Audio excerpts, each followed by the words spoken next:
Hi, I'm Mario Toneguzzi. I'm here with Bret the Hitman Hart. Thanks for joining us today, Bret.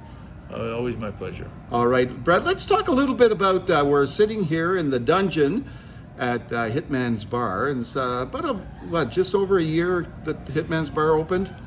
Yeah, just a little over a year. I think it opened roughly around the Super Bowl last year. Okay, what made you decide to open up this bar here? I always look for a good way to be remembered, or people that can appreciate me in my career. I think it was a nice idea that some people partnered up with me, and the idea seemed like a fun idea, and since it's been open here, it's been great. All my fears about whether it would work or things like that have proven that it's a really fun place to come, and people are really enjoying it. It's not always all about wrestling here. Like, I'm watching soccer and different things on here, but generally there's a lot of old Stampede wrestling and old wrestling matches from my career, that a lot of different things playing on the walls here, that and a lot of memorabilia and little things that they're all just a little tribute to me, my dad, my family, and at the same time, I stand by the menu here. We got a pretty decent menu that you can come and have a good time, and it's been a great experience for me. So when you look around here, and you could literally spend hours walking around this bar with all the memorabilia, where did it all come from? A lot of it came from just stuff reprinted that I had in my house, hanging in my sports room or whatever. But there's also a lot of stuff that they got from the internet and WWE's website and things like that. But there's also a lot of stuff that wrestling fans have given me, and there's a lot of stuff that's authentic, like the North American tag team belts that my dad had, and all the belts that my dad had, and the Stampede wrestling. I think all of them are here. Yeah. We got my WWF belt, which is the real thing, the real belt. Yeah. And, so there's a lot of things that are sentimental value to me, for sure. Now, obviously, where we're situated, we're in part of Cowboys Casino, which is just a stone's throw away from the Stampede Park. This has obviously got an emotional tug for you, right? Being in this area, the roots of Stampede wrestling? Way more than I would have ever realized, back in the day, driving to the Victoria Pavilion every Friday and being part of the Stampede, every year growing up, I was part of the parade. All the wrestlers would go, and most of them were miserable that time of morning. But I was always there, sort of under the belief how much fun it was how sorry I would be if I missed the Stampede. But I feel like a worker during the parade. I had a job and the things I had to do. Yeah.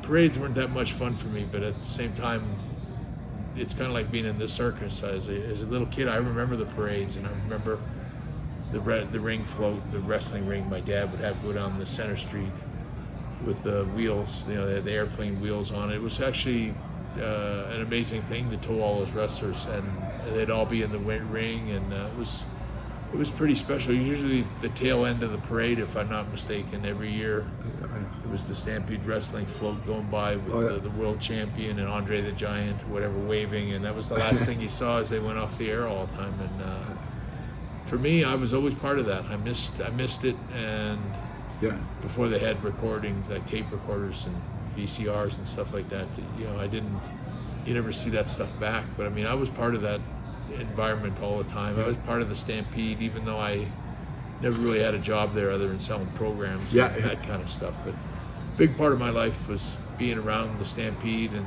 there every year and waiting for that big show. For me, the big show was my dad's wrestling card and the world champion coming in. And it was it was a great way to kick off the summer every year. By the time school ended and Stampede week was over, it seemed like summer was gone already. But it was always a fun memory for me. Oh, perfect. Now, since you opened it here, any of your former counterparts and colleagues in the ring show up here? All of them. In fact, just talked to Chris Jericho, who's going to be here next week, and we're going to meet here. There's a lot of guys. It's a big thing just to come here and take a picture. And I know last year we had all the WWE wrestlers here, and a lot of them come here as soon as they finish the show. It's sort of a tribute to come here, and it's not even if I'm here. I try to be here when the wrestlers are here. Yeah. And try to hang out with some of them and catch up with, some of the guys I might have known or worked with. But there's always a lot of fun. There's always a lot of characters here. You get some of the old Stampede wrestlers like Jerry Morrow and Gamma Singh, and my brother Wayne is often here, and my brother Bruce sometimes comes down. And, so it's I was here just a few months ago and ran smack dab into my brother Keith, who I rarely see, but so it's you never know what kind of combination of hearts you might meet here, and there's a lot of history with just wrestlers and people I know, and even wrestling fans that followed me for years. I meet a lot of them, and it's just a way to connect. If they're ever, I don't come here every day or anything, but I try to stop in every now and then, and when I do, it's special for the fans that come here and just want to get a picture. Yeah, exactly. Are you amazed at your legacy? Like, and you said, before we started filming here, was a couple of young girls wanted your photo with them, and they maybe were in their early 20s, if that. You amazed at how long your legacy has lasted? Sometimes I'm certainly grateful for all the fans and stuff that I got, but I really feel confident in sort of knowing that I'm one of the last of the Mohicans kind of thing. I'm one of the last guys left from the old Stampede wrestling days, and even the WWF days that I had with my brother Owen and British Bulldogs and Jim the Animal Neidhart. So many of them are not here anymore, and I feel a bit like a torchbearer. I gotta kind of keep the memory of all of them alive by keeping myself out there and in the public view. And I think, I'm grateful for all the success and the memories that I got from the wrestling industry and the fans that follow me. I'm a really lucky guy in the sense that I got to be a superhero on Saturday afternoons for kids and young men and people that really believed in me, just like Batman, or something really, a bond that I've had so many young kids tell me, or young boys tell me, that I took the place of their father because their father was gone or was never home, or had an abusive relationship, but you start to really appreciate how important it was for me to be to have been a good hero. I was never a guy that got impaired driving, or got in trouble with young girls, or I was always a guy that was pretty straight and pretty if you were a fan of mine and you were I never disappointed you. That's how I look at it. And, so I appreciate my fans. I appreciate the respect that they have for me, and I the craft itself in wrestling, I think I've said it enough times, but I really think that what I did in the ring is I don't think anyone will ever top it. I don't think no one will ever have as many matches as I did, career matches, and no one will have the just the work ethic that I did. And I think I stand mostly behind my record as a guy that was always safe. I never injured one guy in all my whole career, and that's the things that I want to be remembered for. When I watch UFC, I go, geez, that's such a tough living. Yeah. And I look at pro wrestling, I go, that was such an easier way to make a living than what those guys did. And the pro wrestling is not an easy way to make a living, but we're not killing each other like UFC guys. We're not trying to really hurt each other, and there's an art to it. And in a lot of ways, pro wrestlers are probably the greatest actors in the world, and they get zero credit for it. But that's probably what it is. Yeah. So tell me, when you look back at your career, what would you say contributed to your success? Why are you so successful? Well, I would say successful in wrestling. Yeah. The reason I was so good in wrestling is that I was a fan first. I was lucky, privileged to be a son of a wrestling promoter who was in his heyday bringing in some of the biggest names in wrestling, world champions like Gene Kiniski and Pat O'Connor and Buddy Rogers and all these big name wrestlers. And they would wrestle here Stampede Week and all through the 50s, the 60s, and the 70s. But for me, you know, I was born in 57, so you know, I got to see a lot of great wrestlers. Front row seat after I sold my programs. Probably by the time the first match was over, I was sitting in a seat behind the timekeeper with my brother, watching wrestling up close and being a fan and watching it and thinking guys got hurt and, you know, the referee didn't see that one. And, you know, like I was a full-blown wrestling fan as a kid. Watched it, appreciated the good ones. You know, saw through some of the wrestlers that weren't very good. There was always top to bottom, kind of the bottom of the barrel wrestlers, yeah, and some really great wrestlers in Calgary. So there was all kinds from all different places, all kinds of different countries, from Japan and Mexico, and you know, it just was such a great place to watch wrestling. My dad's wrestling was really timely and special. It's like vaudeville or something. Yeah. It's never going to come back. It'll never be the way it was. And it was just something special about, you know, a dad and taking a couple of his sons to go watch wrestling on a Friday night here at the Pavilion or next door or whatever. And it was just a great part of people's lives here. And it was like you watched Stampede Wrestling and then you watch Hockey Night in Canada. It was like a ritual. The one followed the other. They were connected, and it was a bonding thing. And you know, I remember there was All-Star Wrestling, and then there was Stampede Wrestling. But All-Star Wrestling was not that good.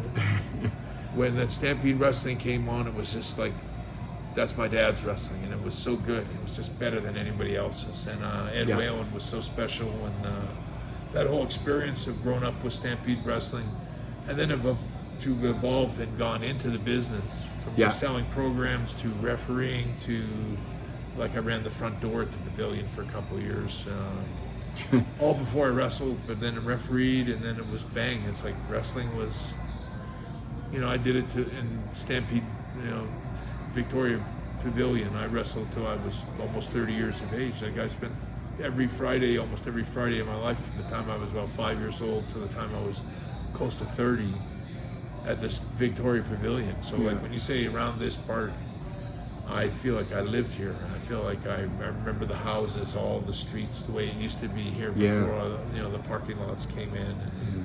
But I feel a deep connection, and Victoria Park and the Stampede grounds are my playground as a kid. And I had so many great experiences with just being part of the wrestling every Friday. Even if I met kids somewhere in the city, I could always say, well, just come down to Victoria Pavilion on a Friday night and you'll see me there. Like they would come down, like, and you know, it was a fun place for kids to meet. And back in those days, you know, before the C trains and all that kind of stuff, you'd just catch a bus for 30 cents or 15 cents. You'd go anywhere you want, get a transfer pass and catch a different bus, you know. But it was a simpler world back then. But Stampede Wrestling was a big part of my growing up, and the fact that I got to watch so many different wrestlers, I think it was really all an education for me. It's like when I had my chance to become a wrestler, I was a really educated wrestling fan that understood wrestling from watching it, and I took to it right away. I think I learned most of what I needed to learn in the first 6 months that I did it. Mostly I learned how to fall. I learned how to protect myself, and I learned from two of the greatest wrestlers that ever worked for my dad, Mr. Hito and another Japanese guy named Mr. Sakurada. But they trained me in pro wrestling, and it was such a education. I mean, they taught me how to stomp, how to, you know, all these things, and how to protect my opponent. That was the most important thing I learned, is that it was more important for me to protect my opponent and hurt myself than to ever hurt my opponent, because there's a trust the opponent you're working with has to trust you, that you're never gonna hurt him. Like, you're gonna lie there and lay still for some guy to jump off the top rope with a knee drop on your face or your neck, or what. It's like, just try lying there and letting somebody do that is like, you know, it's not, you know, you have to have this committed trust where it's like, no, I trust you, and I'm gonna lie here and pretend that I don't even have to worry about it, that I'm out cold. But you're actually watching somebody do it, and it's you know, it's an art form. Wrestling's something that you have to be really careful what you do, and if anything, you're better off erring on the side of missing than hitting somebody too hard. Yeah. But you know, all the years I watched wrestling as a kid and worked for my father, I never injured anybody, and I never saw any wrestler ever get seriously injured in the ring where they had to be helped out or carried out in a stretcher for real. There are a lot of storyline things like that, but anyway, I just had such a great education watching so many great wrestlers that when I finally got into it, I just took to it like it was like I've been doing it all my life, and maybe I was in a way doing it all my life, and I believe that I brought out the kind of matches that I would have wanted to watch. In the end, you know, I'm the director of my own wrestling matches. In the end, like, I had some of the great epics. You know, so I'm like. Did you have a favorite wrestler when you grew up? Well, you know, my favorite, I have two. They're sort of almost neck and neck. My favorite was Mr. Perfect. Kurt Hennig was my all-time favorite guy to work with. We just had such a great, just great chemistry. And then my brother Owen would be right in that same area. Like, it was, my brother Owen and me could go out and have a wrestling match for an hour and never talk about anything. Just go out and do it and have a match. It was so much fun and so great without ever any preparation or pre-planning or going over things in the dressing room. I could wrestle my brother Owen in the middle of the night if he woke me up and said, hey, you got to go out and wrestle your brother Owen right now, he's waiting in the ring. And they did the same thing to him. We could stumble out there in a minute or two just to lace up our boots and get out there and have a great match, because it was just like, I don't know how to even explain it. It was just so natural, and there was a trust. And what I always loved about Mr. Perfect and Owen was that there was always a lot of laughs in there that people never saw. You know, that you know, you were biting your cheeks to stop from laughing because he would flub something, or you know, Owen was always pulling jokes. I can remember Owen would put fish or tuna fish or something all over his fingers and stuff, and then he'd put a hold on you where he'd be all over your face, and it's like, you know, then you'd realize halfway through it, especially when he would put these holds on you, or he would put his hands over your face, and it was always because he had the fish on there, and he would. Anyways, just there was a lot of shenanigans going in there that no one ever realized. That constantly pulling your tail and having, but those are the things you love about. Nobody knows those things. Two last questions for you, Brett. First, can you maybe give me a history of how the nickname came about, Hitman? Well, it's actually it came about. I was always a boxing fan, and I had to have a name. It was Jimmy Mouth of the South and Jim the Animal Neidhart, and we were called the Hart Foundation. We all knew that, and it's like, I remember Jimmy Hart kept saying, you got to come up with a name, Bret something Hart, and it was always like, I kept trying different ones, and we couldn't find one. And Hitman Hearns was boxing in, I believe it was in Italy or somewhere like that, but he had a boxing match where he lost. I think it was to Marvin Hagler. But he lost the title, and he retired. As soon as I remember watching on the news, like he retired after that match. But then he turned out he didn't retire and came back, and he hung in there for another year or two and retired after that. But I remember that was the day he retired, and I remember it was like Hitman Hearns. I remember it was like Hitman Hart. And I'm going, I like it.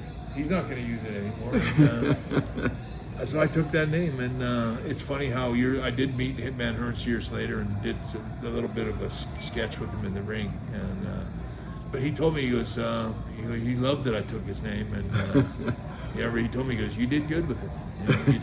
You did. So I always feel like he endorsed me as a, and I appreciate that. And he was, I took the name from somebody that I was a real fan of, and it was just a perfect name for me. Yeah. But that's the story about it. And the last question, the origin of the sharpshooter, your signature move, like how did that come about?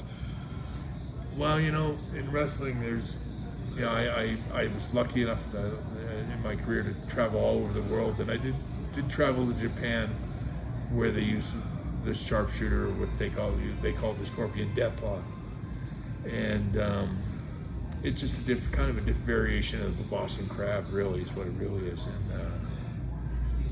I had it put on me lots of times. I don't know that I ever put on anybody, but I kind of it wasn't that complicated. But I remember when they made me a single, put me in solos in wrestling, they told me to come up with a move, and I remember I came up with 2 or 3 or 4 moves, and that was one of them, and that's the one they picked.